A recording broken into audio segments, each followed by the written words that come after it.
இந்த சோஷியல் மீடியாவில் நம்ம எவ்வளோ தான் பார்த்தாலும் திருந்த மாட்டோம். ஏன்னா ஒரு நாளைக்கு 10-15 ட்ரெயின் ஆக்சிடென்ட் வீடியோ வந்து நம்ம பார்க்குறோம்.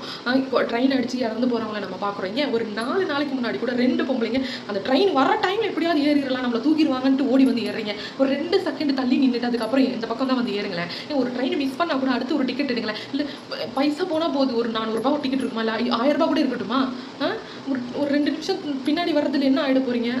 அப்படியே இருந்தாலுமே அப்படியே ஓடி வந்து அந்த எட்ஜில் நின்று அந்த டைமில் ட்ரெயின் வந்து அந்த பொம்பளைங்க அப்படி சிப்பு சிப்பா பீஸாக செத்து போனாங்க. அந்த ஒரு 4 நாளைக்கு முன்னாடி வந்து வீடியோ அதை நம்ம பார்த்தோம். அது பார்த்தும் கூட திருந்தாமல் ஒரு அம்மா குழந்தைய வச்சுட்டு இன்னைக்கு இந்த வீடியோ பாருங்களேன், நீங்களே பாருங்கள்.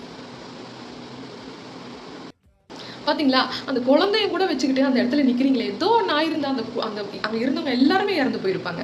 அந்த அந்த அம்மாவோட காலு ஷோல்டர்லாம் இடிக்குது, அந்த அந்த பாக்ஸ் எல்லாம் வந்து இடிக்குது அந்த ட்ரெயினில். இருந்தாலும் வந்து பொத்தி பிடிச்சாங்க. அந்த தாயோட அந்த தாயை வந்து காப்பாற்றுறாங்க. சைடில் இன்னொரு பொண்ணு இருக்குது, அந்த சைடு ஒரு குழந்தை இருக்குது, இந்த பக்கம் ஒரு பெரிய அம்மா இருக்காங்க. யாருன்னா ஒருத்தர் மாட்டியிருந்தாலும் அப்படியே மொத்தமாக வலிச்சின்னு போயிட்டு இருக்கோம். என்னங்க எத்தனை வாட்டி பார்த்தாலும் திருந்த மாட்டிங்களா? தயவு செய்து, அதுவும் எஸ்பெஷலி இந்த ட்ரெயின் ஆக்சிடென்ட்டில் இதில் முக்கால்வாசி இந்த அறிவு கெட்ட வேலை பார்க்குறது இந்த நார்த் இந்தியன்ஸ் மட்டும்தான். பீகார், உத்தரப்பிரதேஷ், இந்த மாதிரி நார்த் இந்தியன்ஸ். அதே மாதிரி இந்த கப்பல் ஆக்சிடென்ட் இதெல்லாமே பங்களாதேஷ். என்னதான் மூளையோட தான் செயல்படுறீங்களா? உயிர் முக்கியங்கிறத யோசிக்கவே மாட்டிங்களா? இனியாவது இந்த மாதிரி செய்யாமல் நல்லபடியாக பிழைக்கிற வழியை பாருங்கள். ஒரு 2 நிமிஷம் ஒரு ட்ரெயினை மிஸ் பண்ணுறதுனால அடுத்து ஒரு ட்ரெயினே உங்களுக்கு வராமல் போகிறது கிடையாது. அடுத்த ட்ரெயின் இருக்குது, நீங்கள் வெயிட் பண்ணிட்டு போகலாம் இல்லையா? வேறு ஸ்டேஷன் வழியாக ஆல்டர்னேட்டிவ் ஸ்டேஷன்ஸ் நிறைய இருக்குது ட்ரெயின். நீங்கள் அந்த மாதிரி எதனா போகலாம்.